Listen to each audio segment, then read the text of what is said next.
Hello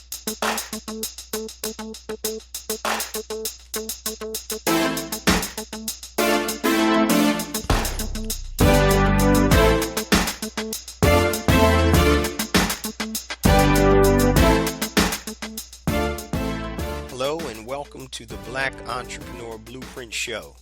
I am your host, Jay Jones. Black Entrepreneur Blueprint was created specifically to educate and inspire Black entrepreneurs to launch, build, and grow successful businesses. Join us as we help build an economic power base in the Black community by promoting business ownership. If you are currently an entrepreneur or want to be an entrepreneur, we invite you to join us every week here at Black Entrepreneur Blueprint.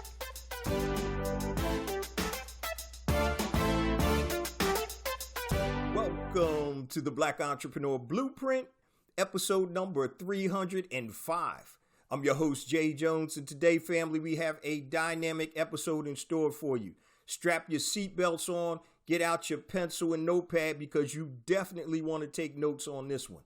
Now, today we're going to be talking to Mr. Shawn Prez. He's the former VP of promotions for Bad Boy Records and worked alongside Diddy as Diddy built that empire. Now, what we're going to talk about today is Shawn's internship at Bad Boy, his promotion to vice president at Bad Boy, and then parlaying that into his own entrepreneurial success with his company Power Moves, Inc., and also we're going to talk about the creation of the Global Spin Awards, which are the Grammys for DJs, which he also created.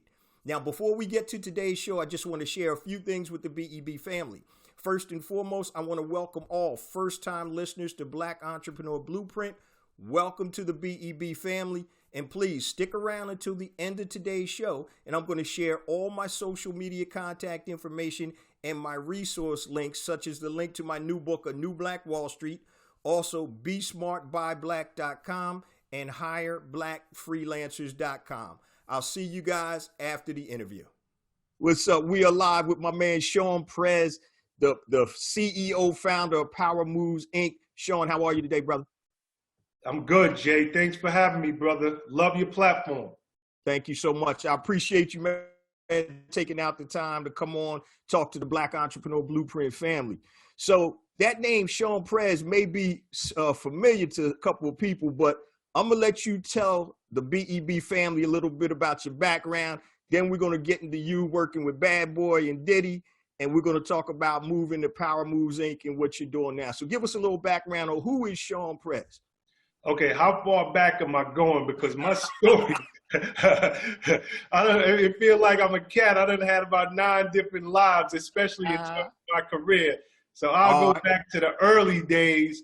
Okay. Shawn Prez is just a kid from the South Bronx, born and raised in the South Bronx, loved everything about it, tough upbringing, no different than most of us. From there, went to college, and somewhere in college, I realized that whatever my life was going to become, it wasn't there on that college campus. And that was the turning point for the trajectory of my entire life, because I always knew I wanted to be successful. I always knew I was going to be successful. But it was taught to me that success was tied around education in the formal sense. You had to go to a 4-year institution, and from there you might go to graduate school, so forth and so on. And when I left school in my junior year, I left with a mission. I was literally on a mission, and I was driven to find my purpose in life. And, this is where God comes in the picture, because when I came home, I bumped into an old friend. He was a DJ. And I had nothing else to do. I was just searching for my purpose in life. And I used to spend all of my time in his basement. And one day he had the hair braid scheme. He was like, Shawn, I'm a DJ. You know a lot of people. Let's do parties. And because I had nothing else to do at that period, I started to do parties. But that was my introduction into being a full-scale entrepreneur, because I had to go out and I had to negotiate deals with the clubs. I had to market and promote my parties. I had to hire staff. I had to make sure the money was accurate at the door and at the bar. People were paid. So it was my introduction, not just into the entertainment and the music industry, which would become a better part of my life, but more important, as an entrepreneur. That's what's up.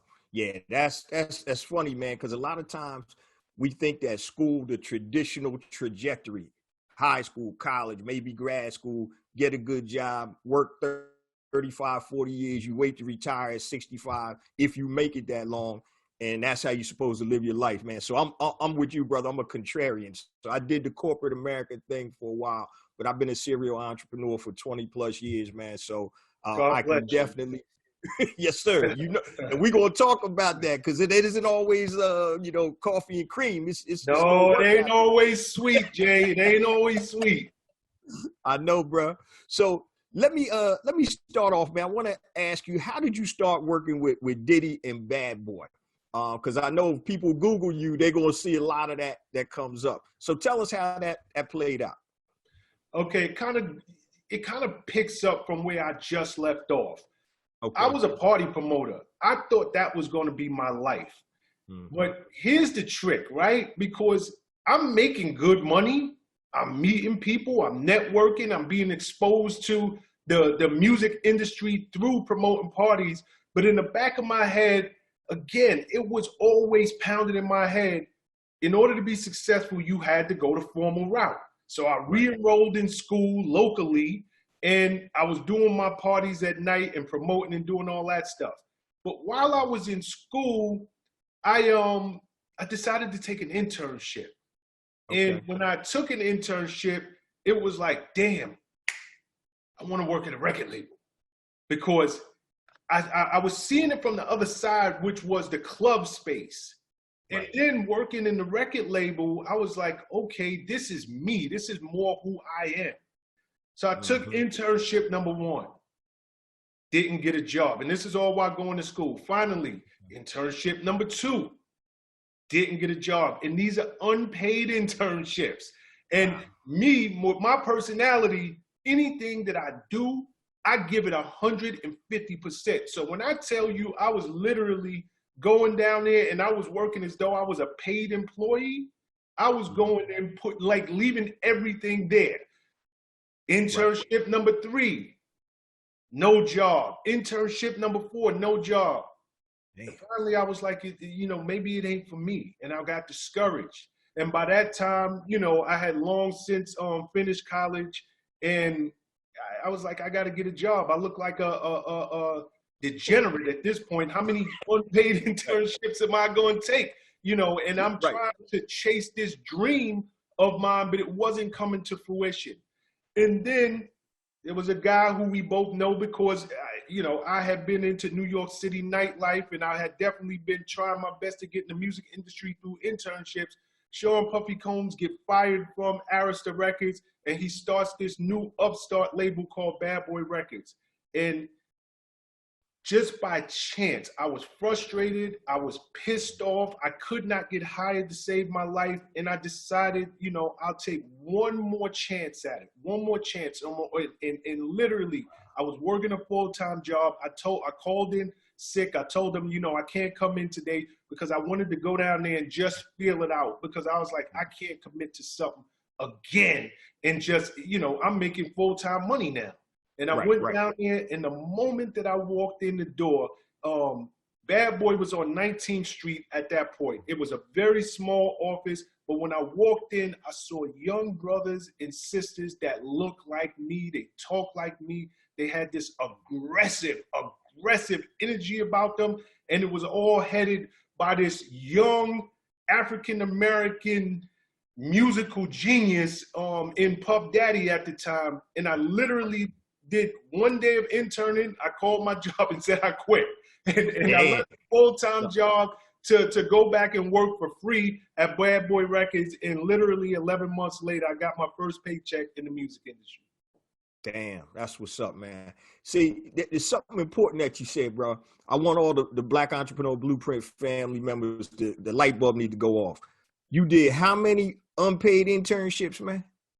How many did you do? Including Bad Boy, 5. 5. And see, that's what I tell people. Sometimes you got to just immerse yourself into what you want to do and look at the long game. Yeah, you always want to make money, but now you're soaking up the industry. You're learning the business. And now you're going to use that, I'm sure, as your career move forward with your own business. So BEB family, sometimes you got to take a step back in terms of the paycheck to take 2 steps forward, because you got to learn the industry. And the best way to learn the industry is to be in the industry that you want to be in. And like I said, man, that's something that a lot of people don't want to do now. They want to do that instant success where, hey, I got to get paid, instead of investing your time and then being able to level that up, man. So I definitely wanted to bring that up, man. So do you mind now if I interject something right there, Jay? Yes, sir. Yes, sir. For anybody who is listening right now, Jay just dropped so many jewels on you, and you have to pay attention to what he just said. And in my case, I was frustrated. I thought I was unhireable. I started to doubt who I was, doubt that I could compete, because nobody saw my value. They wouldn't give me a check for internships. Yeah. But here's how God works. When I finally got in the door at Bad Boy, what I didn't make in terms of a check, I was making an experience. And when I finally got into Bad Boy, I shot up the ranks, because I wasn't just a regular intern coming in. I had years of experience. I had years of working at different record labels, trying to make my mark. My humility was at an all-time high, and my work ethic at the same time was at an all-time high. And within 3 years, I was vice president of promotions at Bad Boy. I skyrocketed through the industry, but it was because I humbled myself and I understood foregoing a check in those early days was just setting me up to rocket. Like that jet fuel that I had when I came into Bad Boy, I wouldn't have climbed through the ranks at the rate that I did had I not had all of that experience. Even though it came at a price which was no paycheck, I wouldn't change it for the world. So stop thinking I gotta get paid. Oh, I gotta do, no. Get in the door. That's what you have to do. Understand that if you are serious about becoming an entrepreneur or getting into a certain industry, you get in the door by any means necessary. And even if that means foregoing a check for now. Exactly. I'm with you 100. Thanks for reiterating that, because that's important. I had this conversation with my oldest daughter. She was in the entertainment industry. She was working out in LA she was a page for NBC Universal. And so she got out of that about 1.5 years ago. And she was like, Dad, I'm moving to LA. They only paying me $15 an hour. I said, but the long game. I said, you're a page for NBC Universal. You got Matt Lauer. You got all types of media personalities that have gone through that same program. And it's an investment. And sure enough, she's able to parlay that after she did that year in the bigger and better thing. So it was an investment, because living in LA at $15 an hour, that ain't no joke, you know? So my wife and I obviously were helping out, but it was like, yeah, you sacrifice now, you get the connections, the work ethic that she showed. People, when they say her name, like, oh yeah, we love her because she was in there getting it. And that's what it's about, man. So I'm glad you really highlighted and brought that out, because that's something that's very important. And I don't care if you're an entrepreneur or if you're working in corporate America, that jet fuel, and that's where you got it from, man. So you moved up to VP of operations, man. VP of promotion. Of promotions. I'm sorry. Yep. What was some of the or one of the biggest lessons that you learned from Diddy, man, just in terms of business? Well, I say this all the time. For one, I learned, again, my life, one day I got to write this in a book, right?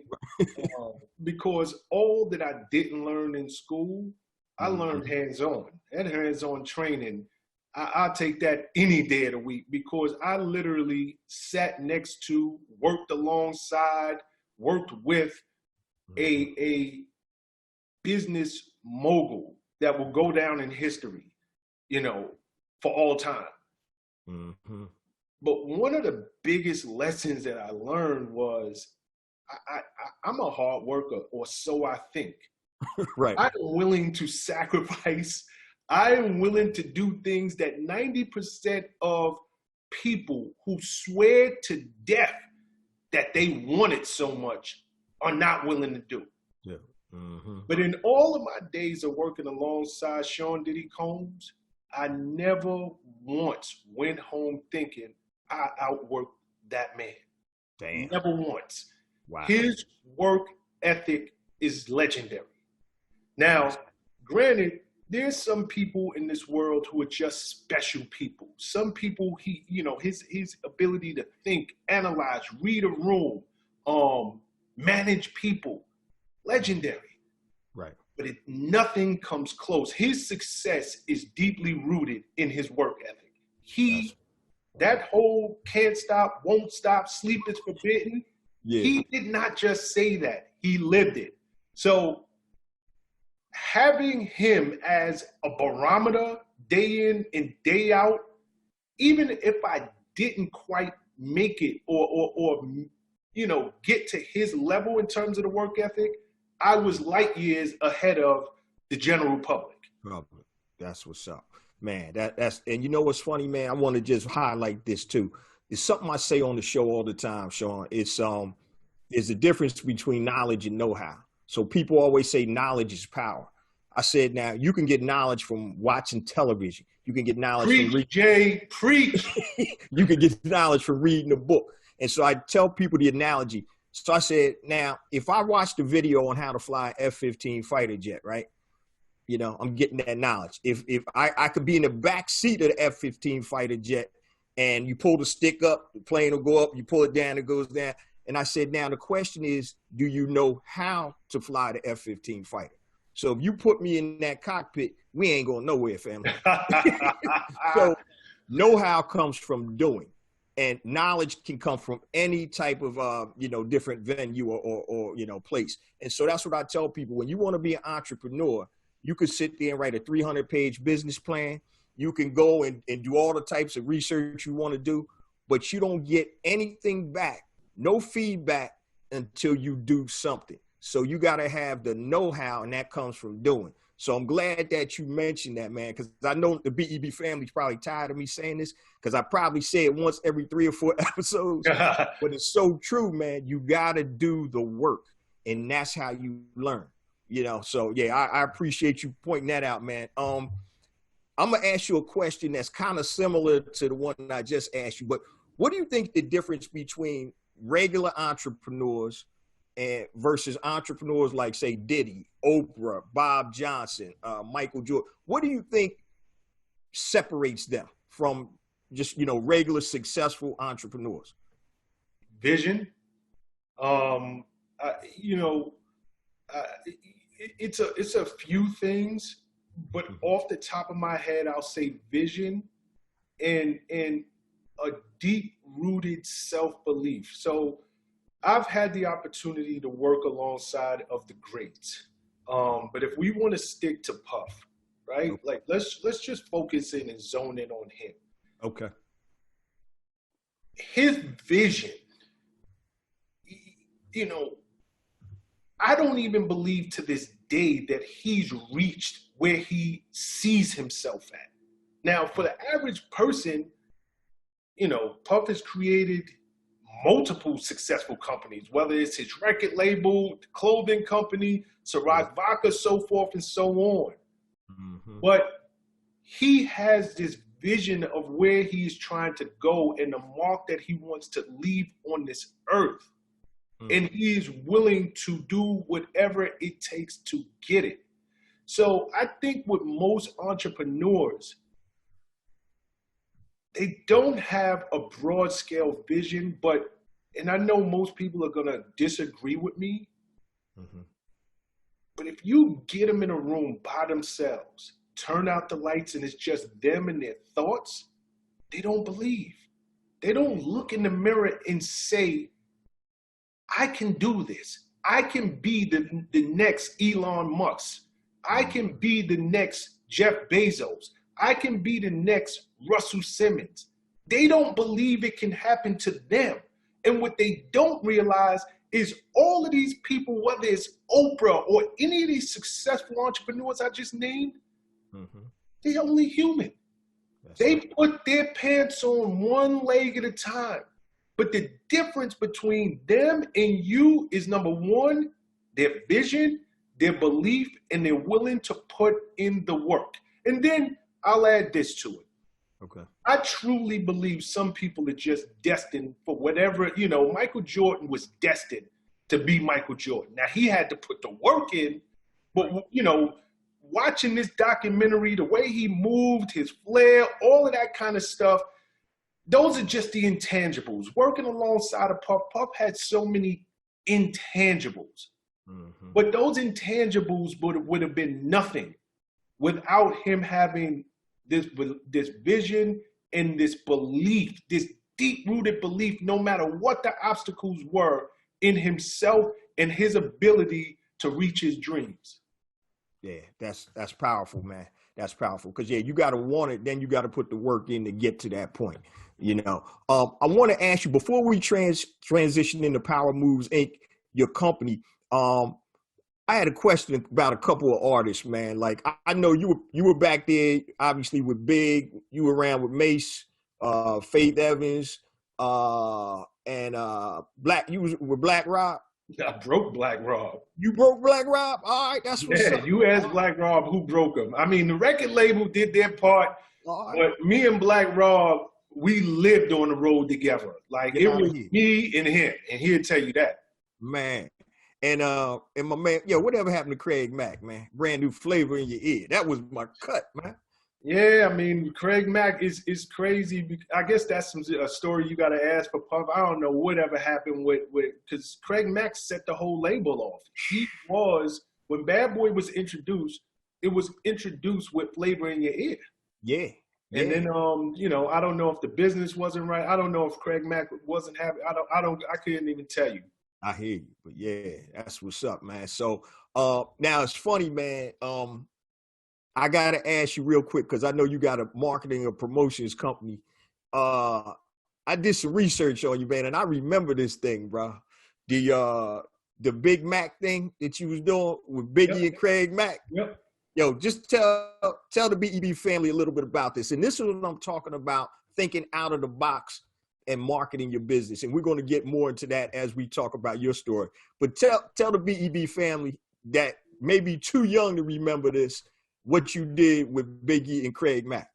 Well, I want to correct you because as much as I would love to take credit for that particular promotion, it wasn't mine. Oh, it wasn't my promotion. Tell us about it anyway. Yeah. I'll tell you about it. And again, working, and this is for anybody who has a startup, anybody who is trying to get their business off the ground and get recognized. That was the position we were in at Bad Boy.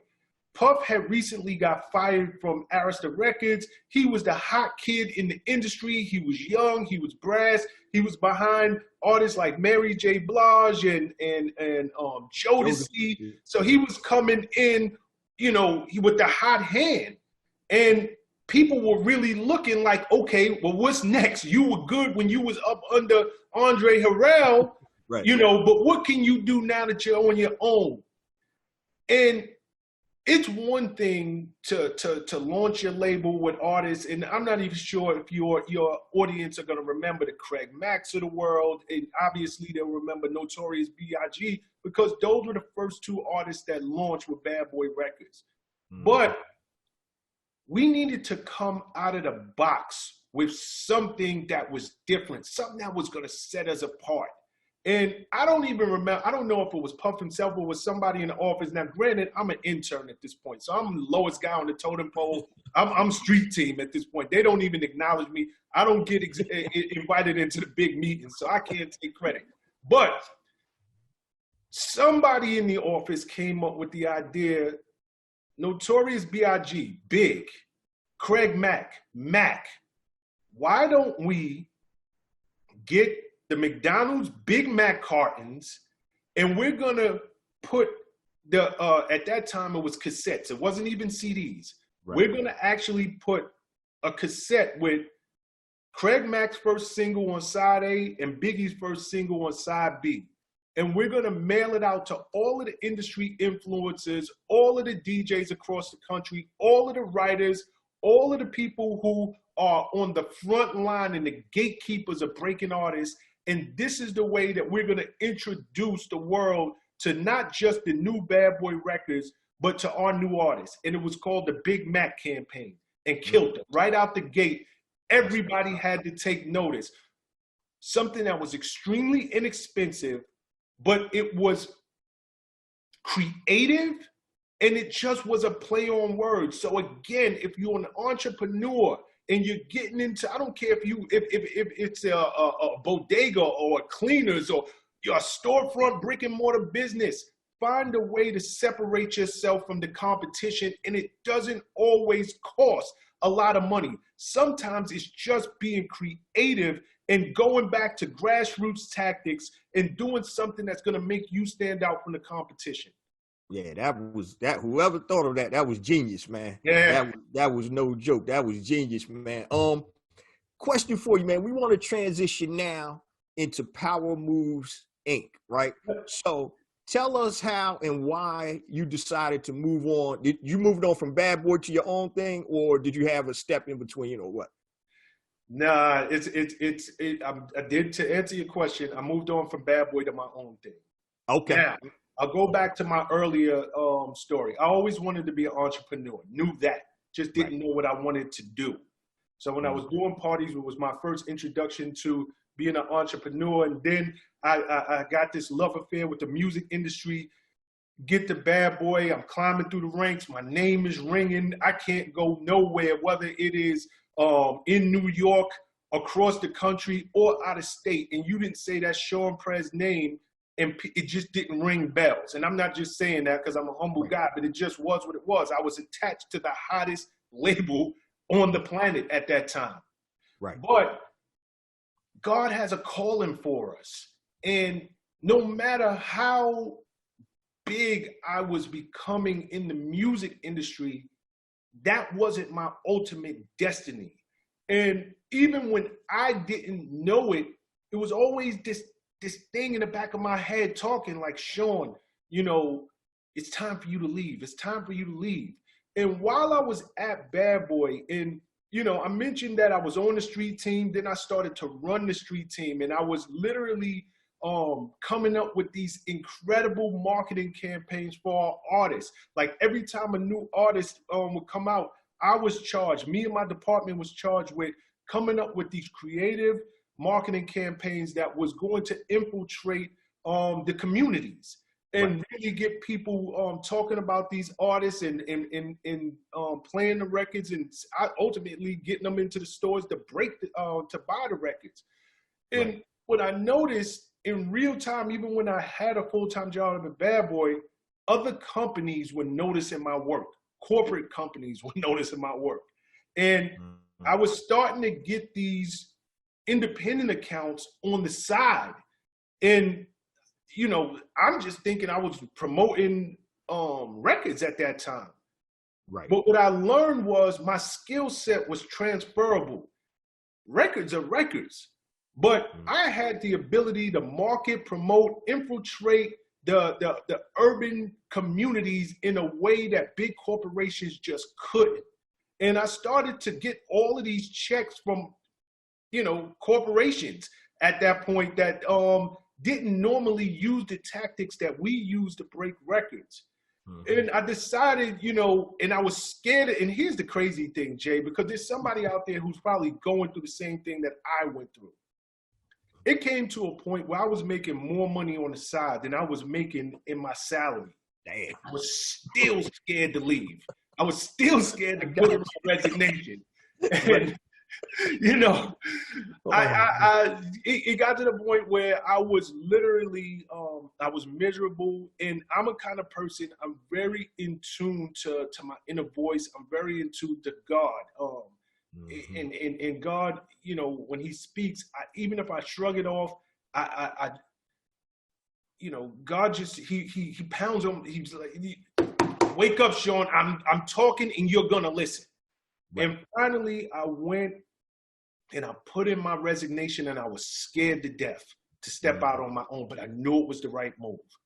Right. And to answer your question, it's very specific because I have a unique case. When I put in my resignation, I gave them 2 weeks, or maybe I gave them even 3 weeks. Never heard from Puff. Wow. 2 days before I was about to leave the company for good, I get a call from HR. Come, Puff want to see you. I'm like, damn. Like this is the call I didn't want to get. Puff called me into his office, and again, man, I tell this story, but people need to hear it, because sometimes you need to just do what you know you're supposed to do, and then let God go to work and show you who he is. Right. I go into the office and I expect Puff to hit me with the guilt trip and, you know, I made you, and how you gonna leave me high and dry, and this, that, and the third. And the complete opposite happened. He told me, he said, listen, I can't convince you to stay. Right. But I value you. You have been loyal. You have been a brother. So I want to make you a deal. If you truly want to become an entrepreneur and have your own business, I'll take you off payroll. I'm going to cut your health insurance, but why don't you stay exactly where you're at? I'll give you office space. I'll give you infrastructure. You can keep the phone lines. You can run your business out of Bad Boy. Wow. And let me be your first client. You tell me that ain't God. You tell me that ain't God showing us that I can dream a bigger dream than you. And from there, it was off to the races. That's what's up, man. See, that's beautiful. And it's something that goes to show the mindset that Puff has. Because before we started record, we were sometimes talking about crabs in the barrel, but just that mindset. You never, when I had my mortgage business, I had over 50 plus employees, multi-million-dollar business. And I must have helped 3 or 4 people start their own mortgage business, because my thought process was that I will never hold a man or woman back that thinks they can do something better to take care of their family. That's so I'm not going to fight that. I'm going to support that, because I'm confident in myself that there's enough business. You can have 50 mortgage brokers in my building. It doesn't matter. I'm confident that I'm going to be successful. So with Diddy just having that mindset where he's not kicking you out. He's like, look, I respect what you did. I appreciate what you did. I love it so much. Yo, can I be your first client?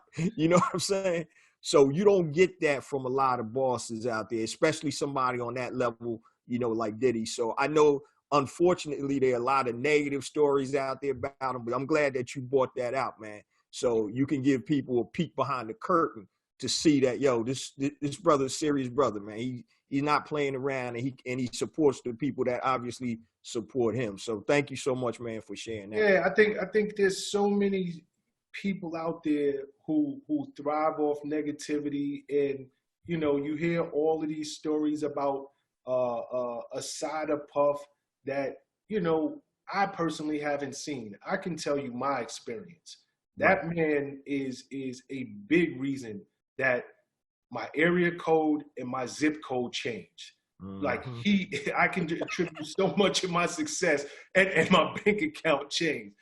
You know, I contribute. And one thing I would just want to interject and just say right here, none of this would have happened if I didn't put in the work. So yes, Puff is great. He changed my life. I have nothing but good things to say about him, and the things that I might not be so great about him, I wouldn't say him publicly anyway, because you know, you can fight with your brothers all day long, but when you go out, you love your brothers, right? But the truth of the matter is, I put in the work and I brought value to his situation. And for any of you out there who are aspiring to do something and set out on your own, you don't know where your blessings gonna come from, but you gotta put in the work and you gotta bring value to any situation that you're in. So don't think that my situation was just he gave me a handout or a hand up in that case. He recognized that my skill set and my loyalty and my ability to move the needle was something he needed to keep close. And that's something that I want everybody to remember, no matter what it is that you're doing. That's what's up. Nah, that's an excellent point. Thank you for interjecting that, man. So you were making more money on your side business than you were working with Bad Boy. So the Power Moves Inc. Tell us about what Power Moves Inc. is and what you actually do. And before I go there, I want you to explain, because some of the younger BEB family members might not understand what a street team is. Can you just tell them what a street team is real quick, and then we'll transition? Okay, so I'll take you back. Street teams, when we started working at Bad Boy, we didn't have big budgets. So the kind of money that rolled into the music industry in the mid to late 90s and early 2000s was astronomical. But rap music wasn't even supposed to make it. If you know, Jay, you old enough to remember, just like I am, rap music was the little engine that could. And we didn't get big budgets back then. All those huge marketing budgets that the country artists got and the rock artists got, rappers did not get those budgets. Now, I'm saying that to say we had to find creative, resourceful ways to market and promote our artists. And if you don't have the budgets for big billboards and TV spots and radio spots, you have to think outside of the box. How can I infiltrate the community? How can I get my product heard and adopted, in Flint, Michigan, as well as in, the South Bronx? So we created these street teams, which are, I guess in today's world, if you go online and social media, it's a bunch of influencers. They carry a lot of weight with their audiences. That's what street teams are. In their communities, we went and we cherry picked who was the coolest kid in his high school. Who was that girl who was always ahead of the curve in terms of fashion? She knew what was going to be next. Everybody looked to her because she was the one who was going to tell you where the fashion curve was going to turn. Who was that person who was just the funniest person on the block, or, he or she was the most popular person in their circle? And we would look for these people, we would recruit them, and we would teach them how to now become marketers and use their influence for a specific reason in their region. So we had street teams all over the countries, top 10 markets, Chicago, Detroit, Philly, LA, so forth and so on. And, and then we had our secondary and tertiary markets. And we would literally, these would be our eyes, they would be our ears, they would be the people who we would go to, who would be our litmus testers, who we would say, well, we're thinking about putting this record out. Tell me what the DJs in the clubs, how do they react to this record? And they would come back and be like, this is going to be a hit. Or I done, tested this out with 10 different radio programmers and DJs, and they say it's a dud. Save your money. Go to something else. Right. It is the same thing with, so when I created Power Moves Inc. Marketing and Promotion, it was just an extension of what I was doing at Bad Boy already. Okay. I had these street teams already in place around the country. I created them. They work for me on a daily basis. And now, instead of promoting and marketing records, we were promoting and marketing products. And what made us special and what continues to make us special, and you've worked in corporate America for many years of your career, Jay, corporate, they tend to have people in place. Just because somebody has a big title don't mean that they know what the hell that they're doing. Like, right. you know, I'm an African-American man, right? I'm from the South Bronx. I hang out with people who look like me, talk like me. I understand the lingo. I understand our vernacular. So when I would go into these corporate meetings and I'm telling them, look, this is the way you should be marketing and promoting your products to resonate with our people, whether it is Black or brown people, Hispanics, so forth, and so on, they would look at me like I got 10 heads. But for the companies that said, you know what, we might not understand your tactics. They are not traditional in the sense of the way we market, but we're going to give you a shot. We, in every case, was able, this is the way the company grew. If we was able, in every case, to show them with a smaller budget, we can infiltrate these neighborhoods and these individuals in a way that if you put 3 times the money running TV ads, you will never, ever infiltrate these neighborhoods because you don't present it and package it the way that we will. And we came across with so much authenticity and credibility. Now, when we were coming to the neighborhood with these products, people were like, I will give it a try, a fair shot, because it was introduced to me by somebody I know, I trust, and I respect. Right. That's what's up. So, man, that's powerful, man, because a lot of times we always think that we have to have a lot of money as entrepreneurs. We got to spend all of this budget on Facebook ads, Instagram, influencers and stuff like that. So basically you're talking about more guerrilla marketing tactics in able to infiltrate and penetrate the market space that the corporate guys didn't know how to do.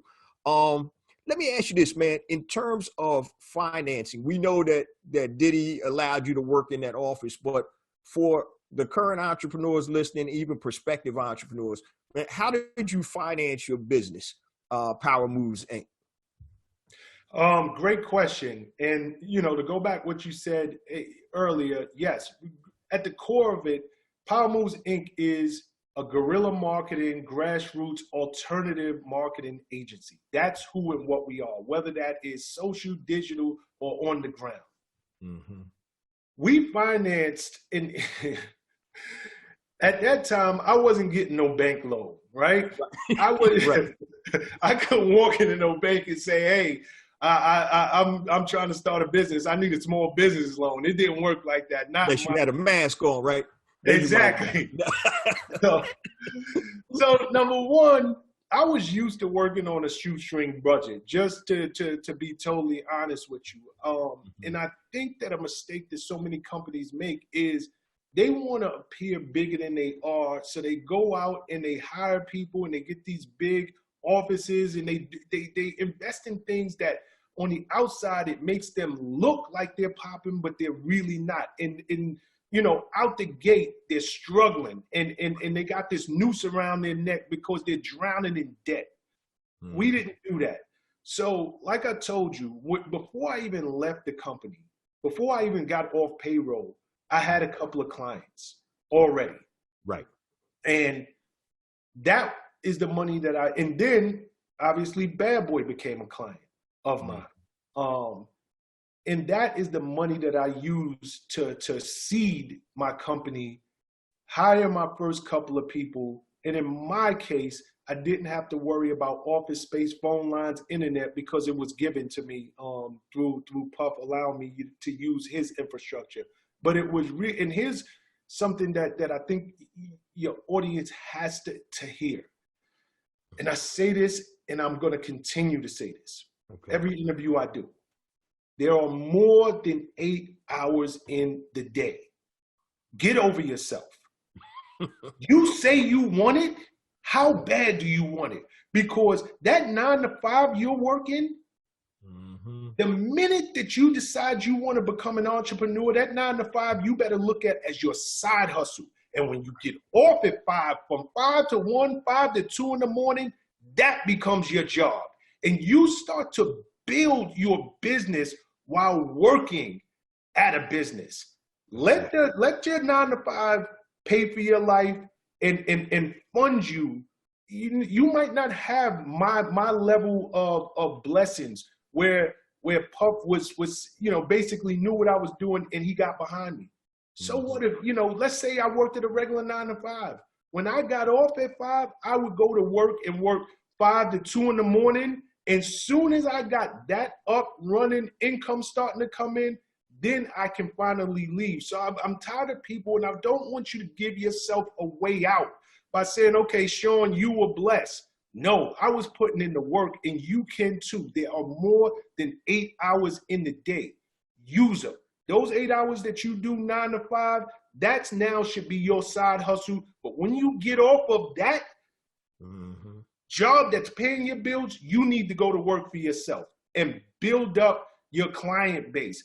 Build up yourself to where you're bringing in income. And when you find that, hey, I am now making as much money as I'm making on that job that's paying me week over week, that's when you leave. Yeah, that's powerful, man. I want the BEB family to take note of that. That's I like the way you put it. That 9 to 5 is your side hustle.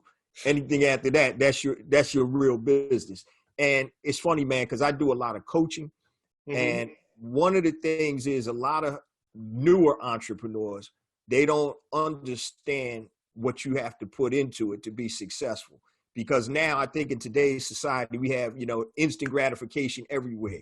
You got instant rice. You put it in the microwave for a minute. Now you got jasmine rice, and you know what I mean? You got instant everything. And so I think that a lot of times the recognition of what it takes to be successful now may be missed by a lot of people because, oh man, everybody got commitments. If you got kids, you got commitments. You got a spouse, you got commitments. You got a full-time day job, whatever, you got commitments. The question is, how are you going to leverage? And I like what you talked about. Basically, you're talking about leveraging your day job to build your real business.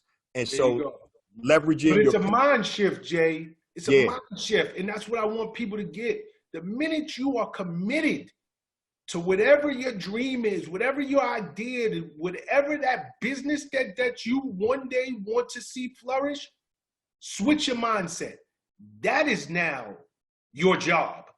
That is now your purpose. And whatever it is that is your 9 to 5 that you punching in, punching out, that's your side hustle. That's it. That's powerful, bro. Because you got to think like that to make it happen, man. I just talked about leverage real quick, man, and I want to rock and move real quick to the Global Spin Awards. So I always tell people that I coach, if you're working for somebody else or whatever, leverage the resources, leverage the technology, leverage. And so leverage your contacts. And the Global Spin Awards, tell us about how that started and how you leverage your industry contacts to get that off the ground.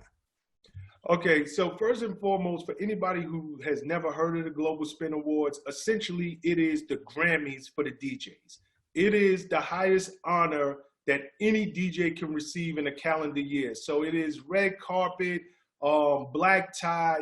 Think of the Grammys, but instead of giving artists award, the DJs are now recognized and they get a Global Spin Award. So let's start there.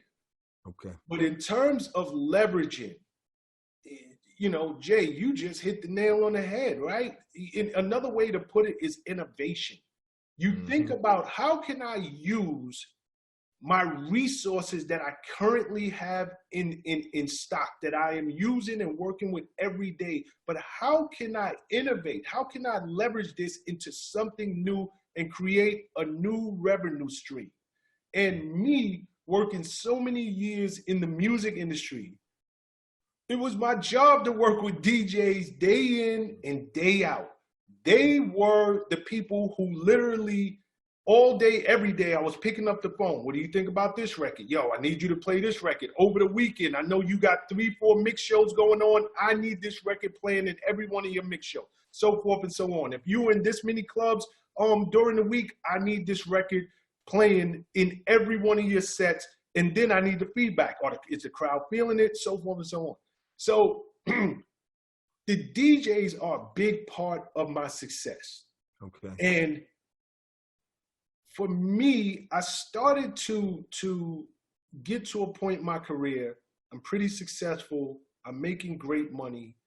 I wanted to give back. And the DJs had given me so much, and they had helped position me over the years. I looked and I was like, you know what? If you are an artist, you have the Grammys, American Music Awards, so forth and so on. If you're an actor, you have the Oscars, you got the Golden Globes, so forth and so on. If you're a writer, you got the BMI, the ASCAP Awards, so forth and so on.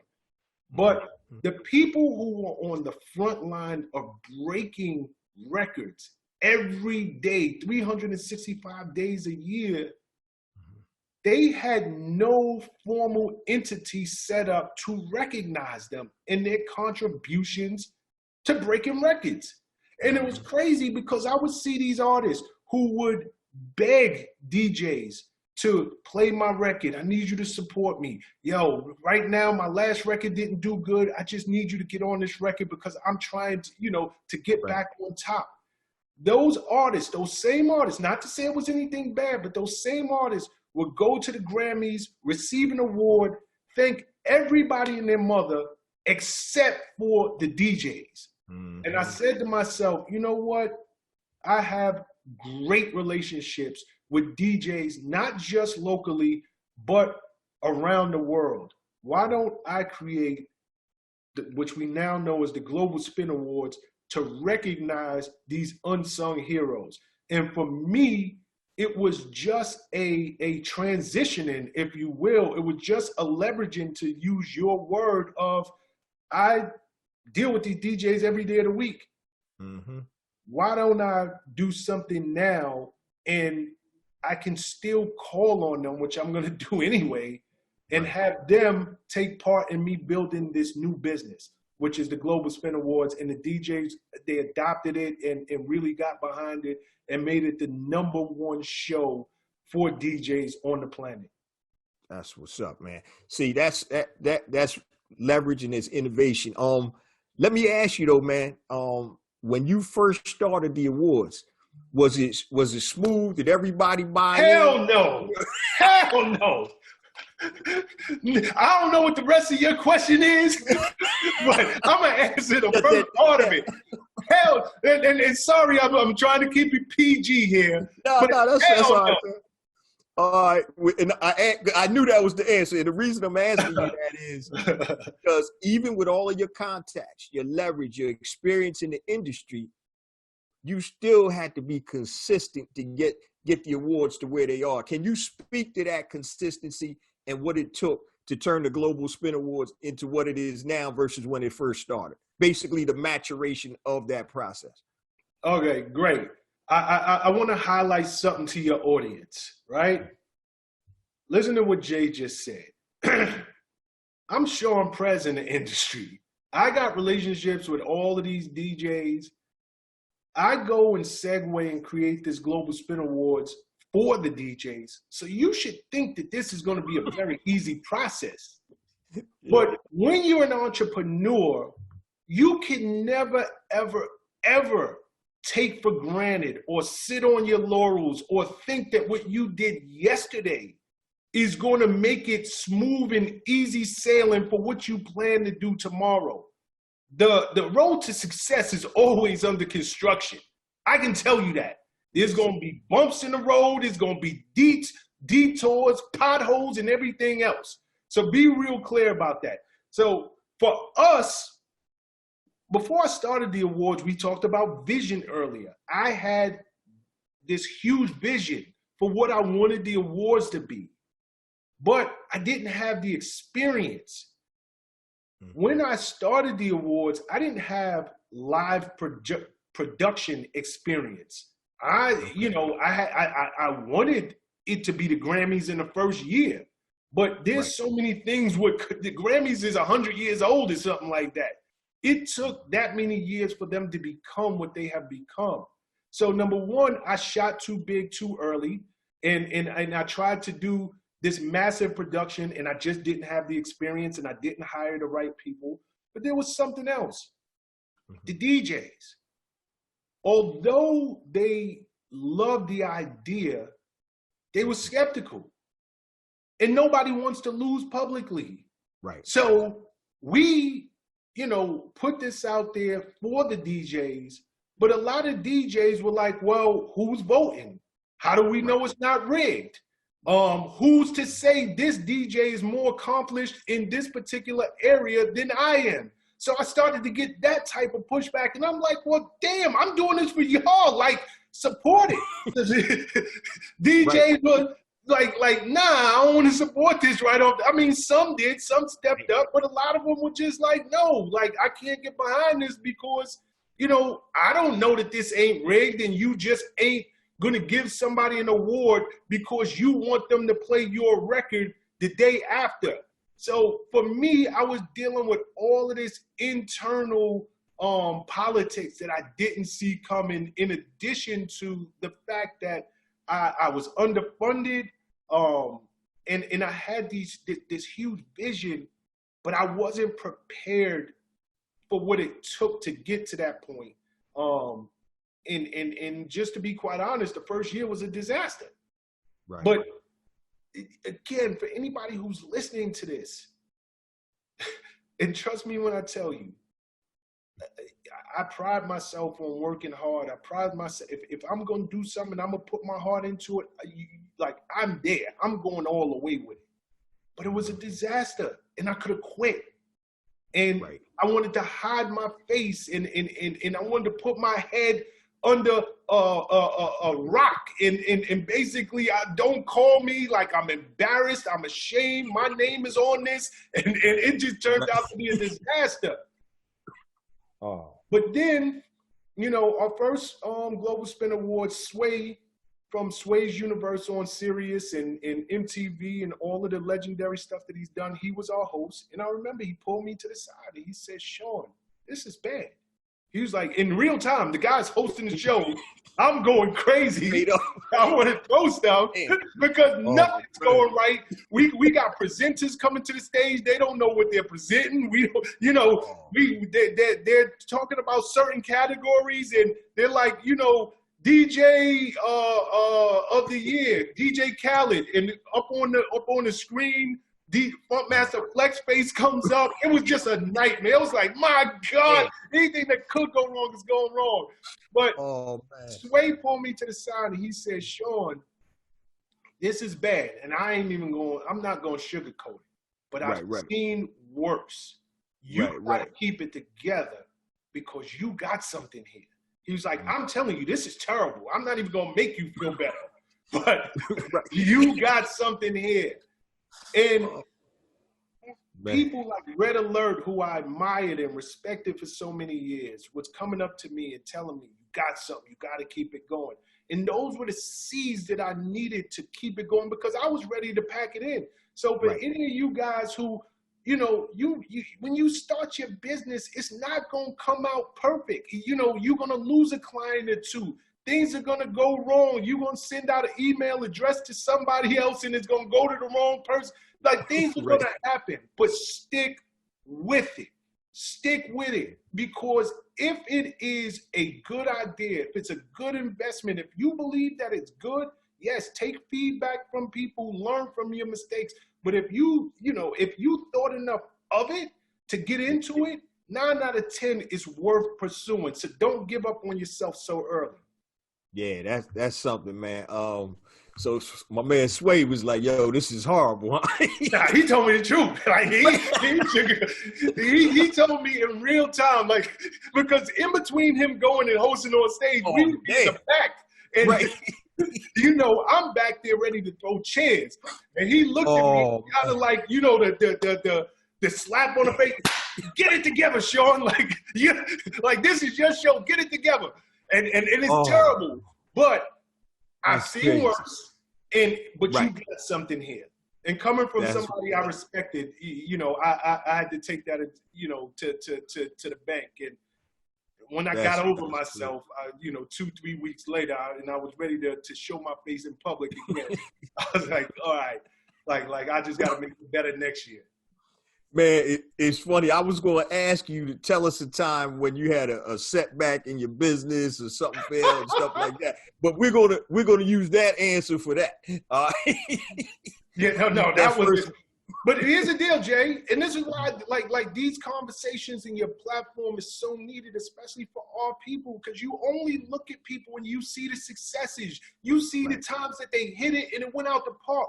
You don't see all the misses. You don't see all the foul balls. You don't see all the strikeouts. You don't see all the time that they putting in the gym. You don't see none of that. You just focus on, oh man, this person just came up the bat and they hit it out. They're successful.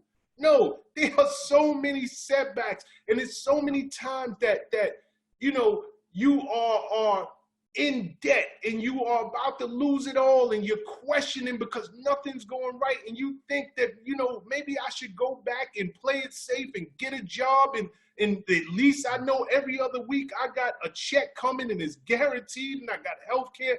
But if you got, number one, you got to be built for this. Like this entrepreneurship, this is real. Like this is it. Now the payoff is big. The you know, it's great to say I'm a boss, but there's a lot of commitment that goes with this thing, and there's going to be a lot of setbacks before you see your success. But you got to stick it out. Got it. Yeah, because it's funny, like in my backstory, man, and I'm transparent on the podcast, I almost lost it all twice. You know, the last Every time. entrepreneur has. Yeah, my mortgage business, man, multi-million-dollar mortgage business. I ain't never sold drugs in my life, but that cake was like drug cake right there. And so 2008, that thing went off the cliff, almost lost everything. I mean, so then I had to kind of like you, man, and I want to talk to you about this in terms of like passion and stuff. So I kind of had to not rebrand myself, but come back and make sure I'm doing what my assignment is. So a lot of times, you know, I got a new book coming out called Pinpoint and Monetize Your Genius, right? And so your genius is the intersection between your passion and your talent. And so when I came back after my mortgage business collapsed, I was like, yo, I got to come back in my genius space. Now, I didn't know I was formulating this book while I was going through this process. But what do I like to do? What don't I like to do? What am I passionate about? What are certain things that I cannot give up, like family time, you know, stuff like that I spend with my family. And so I just think that when you align yourself with something that you're passionate, you know, with, and you have a proficiency for whatever, you know, you're doing, just like you have. You love, you know, the music, you love the industry, you love your marketing. You're a marketer.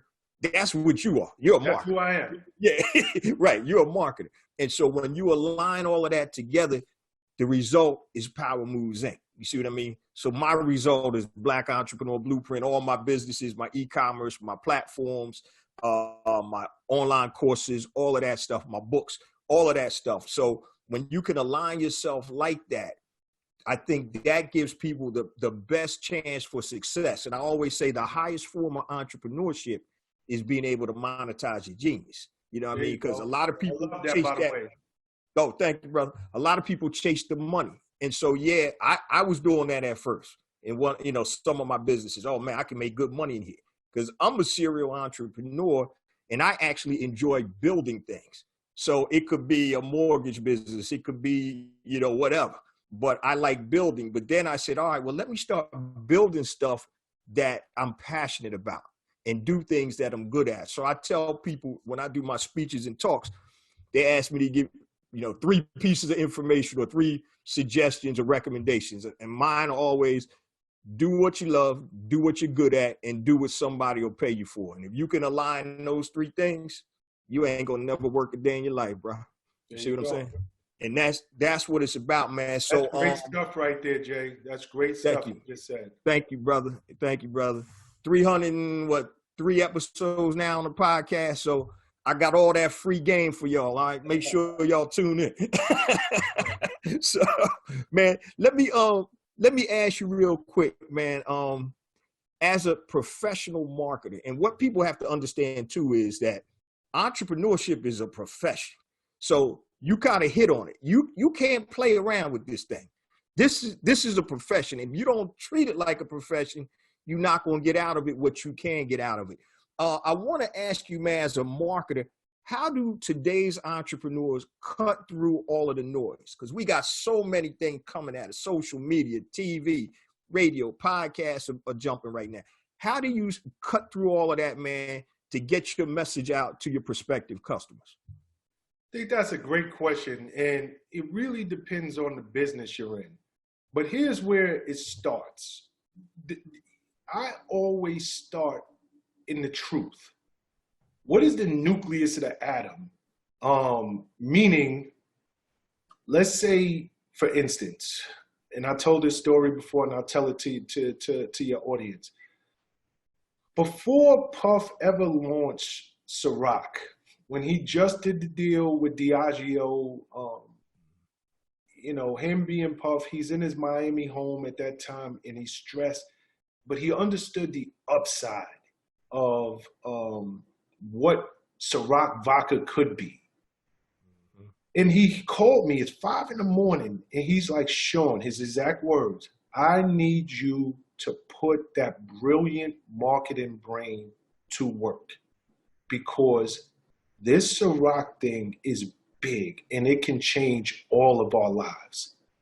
And I told him, I said, let me think about it. Let me just sit and think and go with my staff and get in the war room. And I had to come at this thing the way that I come at everything. I had to be very authentic to the product. I had to be very truthful to what the product was and understand who our consumer base was. And again, it hit me like a ton of bricks. Your word, leverage it, right?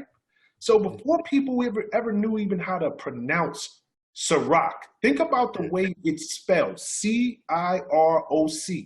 Phonetically, it's Ciroc. You don't know how to pronounce that. Like, exactly.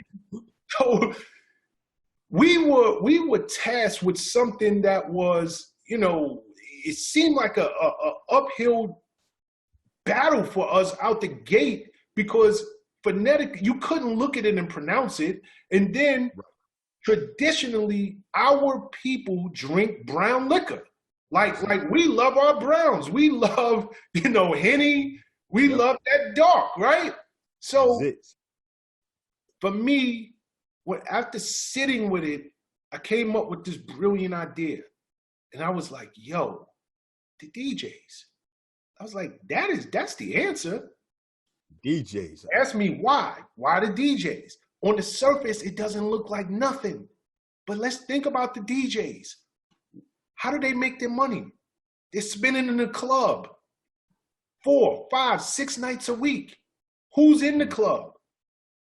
People who are partying, having a good time. And what do you do when you party and have a good time?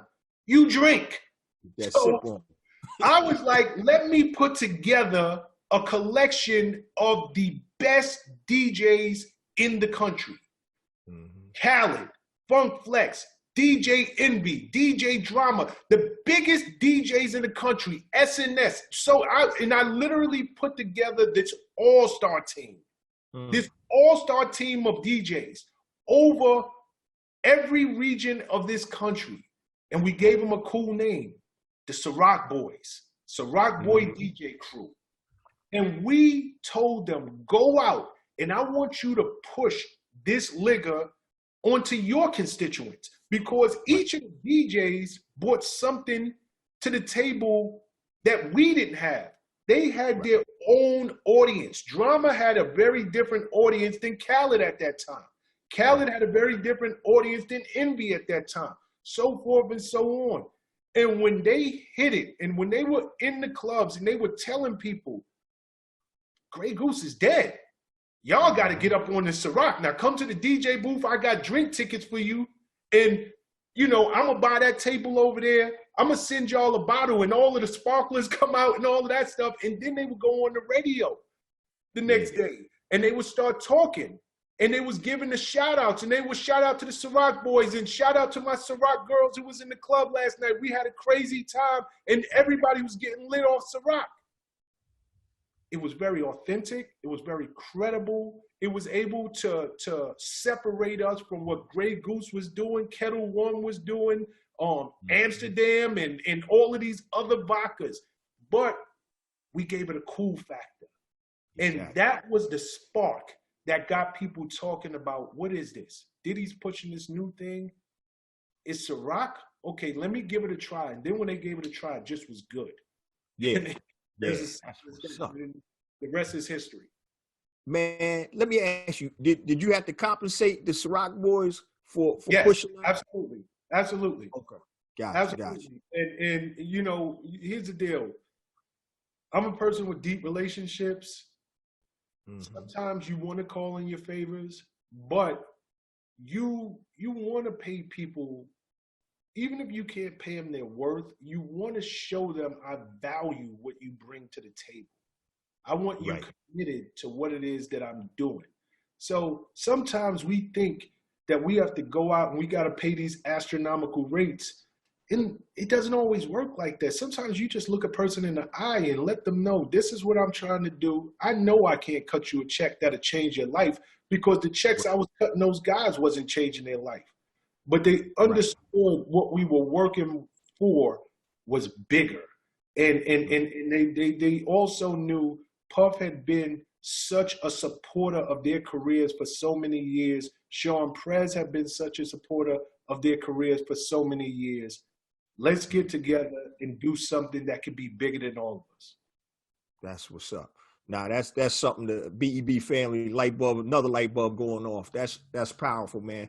One of the things I talked about on one of my episodes was the power of reciprocity, right?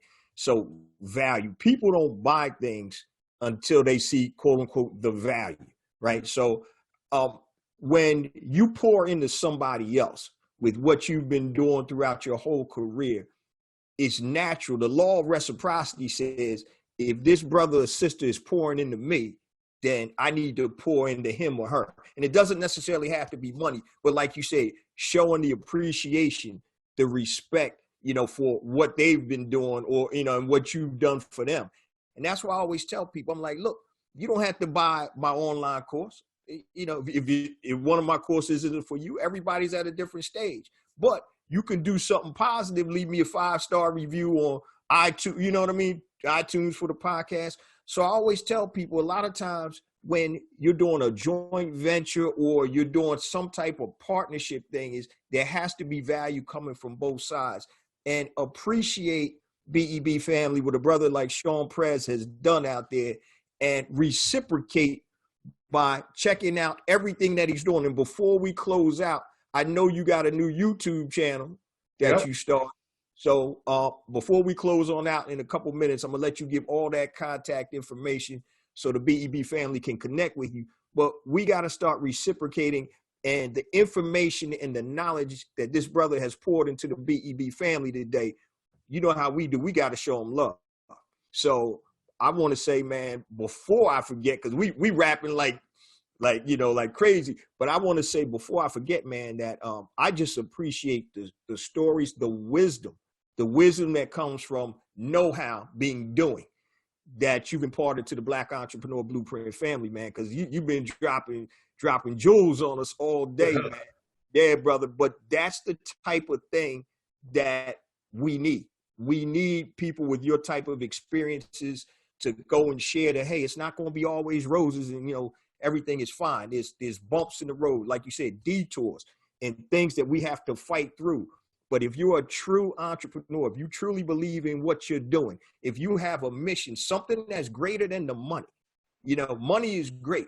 And I tell people, once you get to a certain level when your dollars are good, everything is paid, you're not worrying about your lights getting cut off, you know, your cars are paid, your house is paid for, the mindset shifts a little bit. And it's more to, okay, I'm good. How can I be of service to others? And a lot of times we're so wrapped up in trying to make it and get there that sometimes we don't appreciate what others have done for us and wisdom that they've imparted, you know, to us and the BEB family. So please, whatever my brother is doing, support my brother. You see what he's done in the industry, the type of man that he is, and the things that he's brought to our community. So reciprocate, family. So matter of fact, Shawn, give us your contact information right now, so how the BEB family can connect with you and support what you're doing, man. Jay, thanks for setting that up. That's like the perfect layup, man. So my man.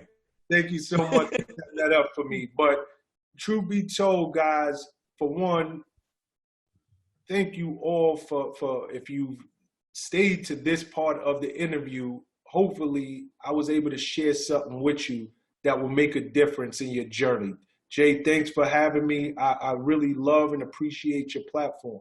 I can be reached across all platforms at Power, Power, Moves, Moves, with an S, Prez, my last name. P as in Paul, R as in Roger, E as in Elvis, Z as in Zebra.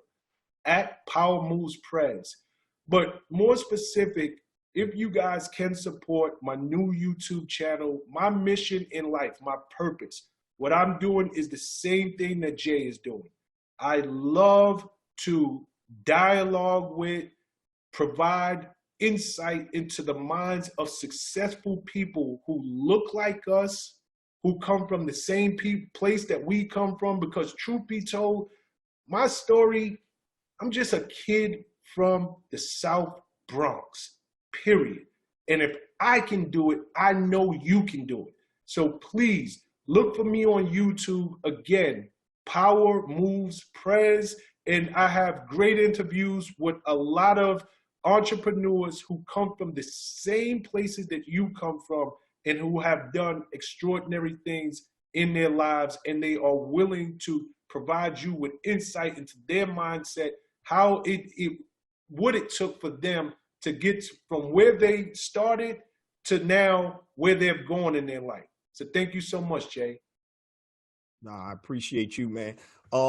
Is there anything that you want to say that I may have left out during our conversation that you want to impart? Did I miss anything?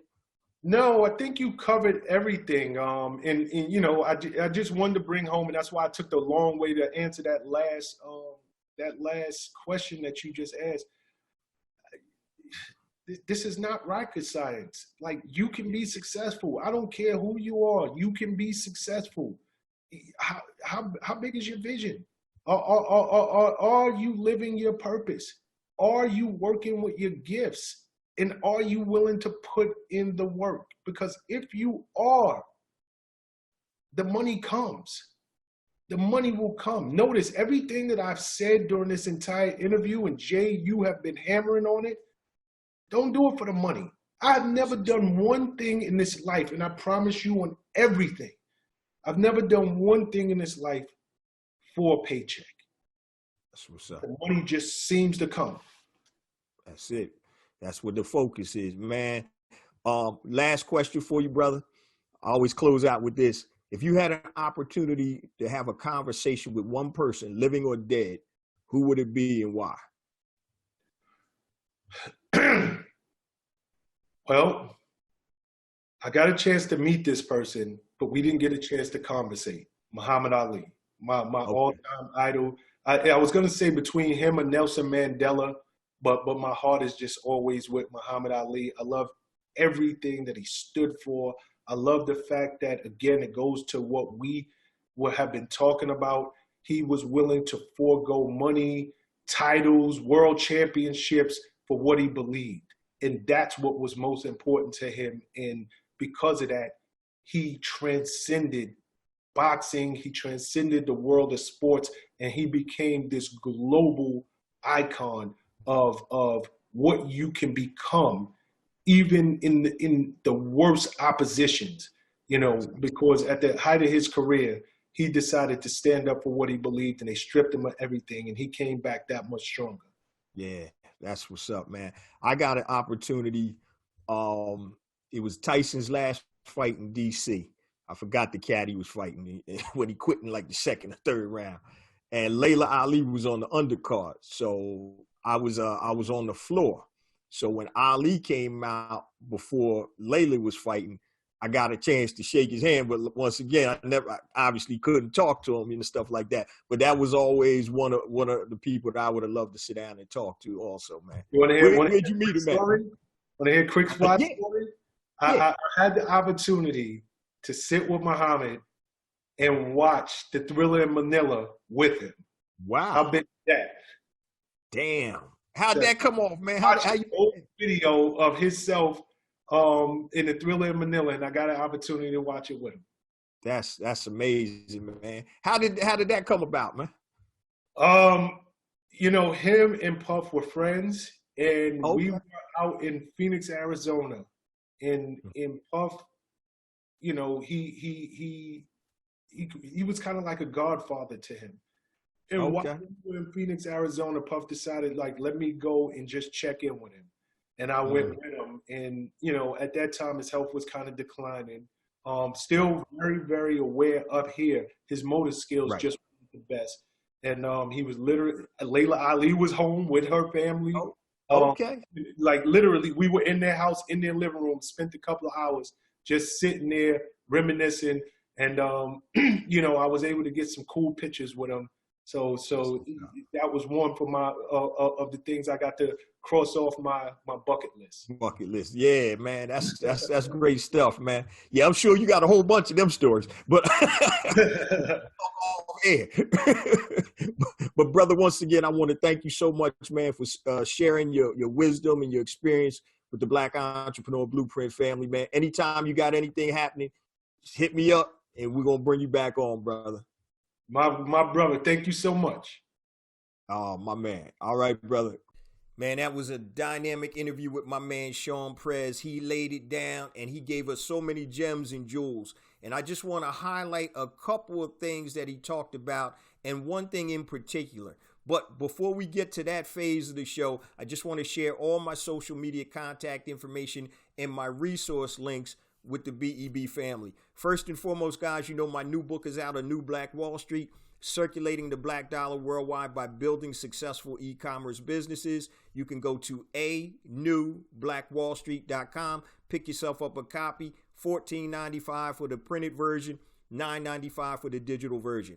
Also, I have a compatible new implementation program for anybody that's interested in building an e-commerce business, be it a physical products business or a digital business. And it's called brandbuilderelite.com, BBAelite.com, a 12-week implementation program. Just go to BBAelite.com and you can register. I have a promo going on now. So when you go to register, go to BBAelite.com.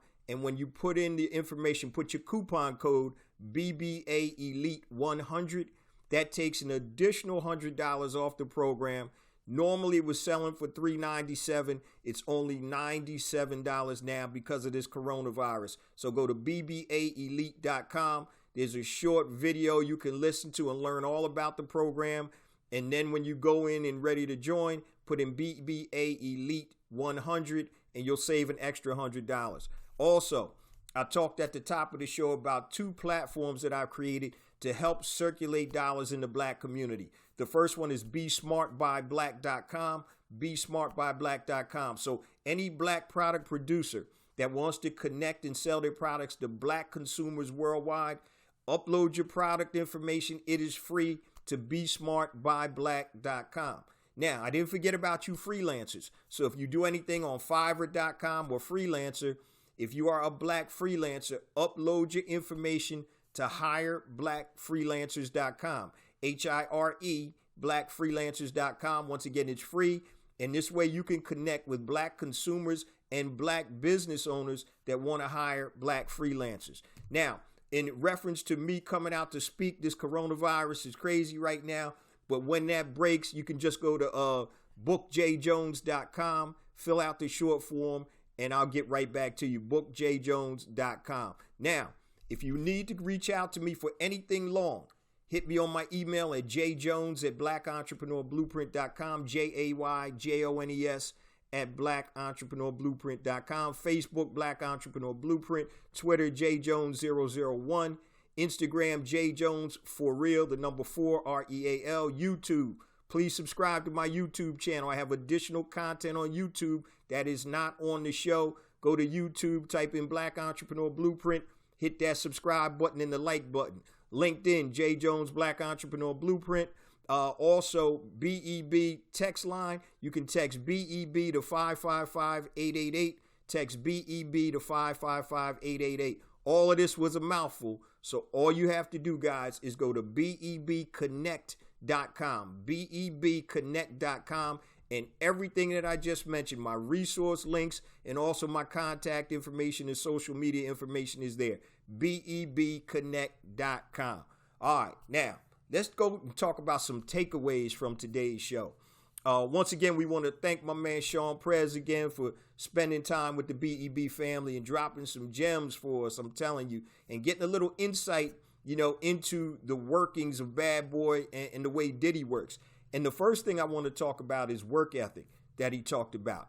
He mentioned that, he was a hard worker, but when he saw the way Diddy was working, it brought his level up to another game. So if anybody's watching the Michael Jordan special, The Last Dance, you see how Mike was saying, look, this is the standard, and you got to keep up with this standard if you're going to be on this team with me. And so the way Diddy worked made everybody step their level up. And so when you do that, then your productivity is going to go up, and obviously your production is going to go up, all right? Next, he talked about there were more than 8 hours in a day. A lot of times as entrepreneurs, we put in, we leave the 9 to 5, but then we work at our business and we still do the same hours, 9 to 5. There's more than 8 hours in the day, all right? And this is what I really like, what he said. He said, treat your 9 to 5, if you're trying to transition, treat your 9 to 5 like your side hustle. That's your side hustle. Your real business starts from 6 to whatever. That's your real business. So put that focus. Yeah, you gotta do your 9 to 5, and you gotta do what you gotta do to keep getting that paycheck. But mentally, change it around. Your 9 to 5 is your side hustle. Your business is your main business. And I really like when he said that, because it's about a mind shift, being able to change your mind. And the last thing I wanted to highlight was what he said about Diddy. So when he went in to give his when he was going to leave the business, when he was going to give his resignation, and Diddy called him in the office a couple of days before his last day, he was thinking he was going to get cussed out or whatever. But see, it was the opposite. What Diddy did was he recognized the talent that this man has. He recognized the benefit that Shawn could bring him and the Bad Boy. Okay? And what he did was he said, nah, man, I'm not going to cuss you out. Yo, go ahead and set your office up over here, use these phone lines, blah, blah, blah, blah, blah, and I'm going to help you, okay? And because I've seen your work, I know what you can do because you show improved, I'm going to be your first full-time client. So what that tells me is that what Shawn did when he was an intern all the way up to the day that he left, he put his best foot forward and he took no shorts. He had the work ethic. He had the mentality to be successful. And being successful is not just working hard, but it's having the right mentality. When Shawn talked about he went through like 6 internships and he finally popped on the last one with Bad Boy. Do you know the type of mental fortitude it takes to even go through 6 internships? And so when people say they want to be successful, the question is, how successful do you really want to be? How bad do you want to win? And that's going to make anybody, like I said, it's going to make you ask questions. Man, do I really want this? And it's going to weed itself out. So you could be on the top half of the people that really want it. They do whatever's necessary to be successful. Or you could be on the bottom half and say, you know what, I quit. So there were so many takeaways from this interview, man. It was dynamic, and we appreciate Shawn spending time with the BEB family. And you know how we do, guys. Make sure, you support Shawn.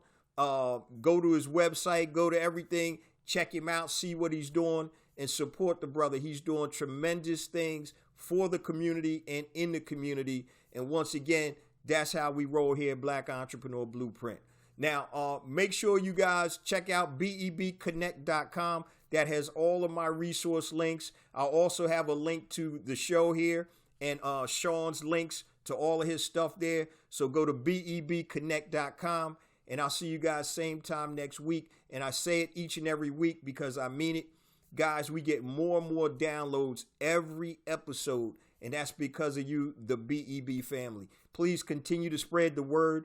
We're trying to get this good word out there. It's an economic empowerment movement. It's not a podcast. It's not a show. It's a movement, building up the black economy. All right. Working with each other, starting businesses, supporting businesses. There's no revolution without economics. I got the t-shirt. I created the t-shirt. Don't have it on today. But there's no revolution without economics. Everything starts from economics, family. And once you then have the economics, you can start controlling other facets of our lives to improve our economic condition and our overall condition. So I'll see you guys same time next week. Love y'all. Peace.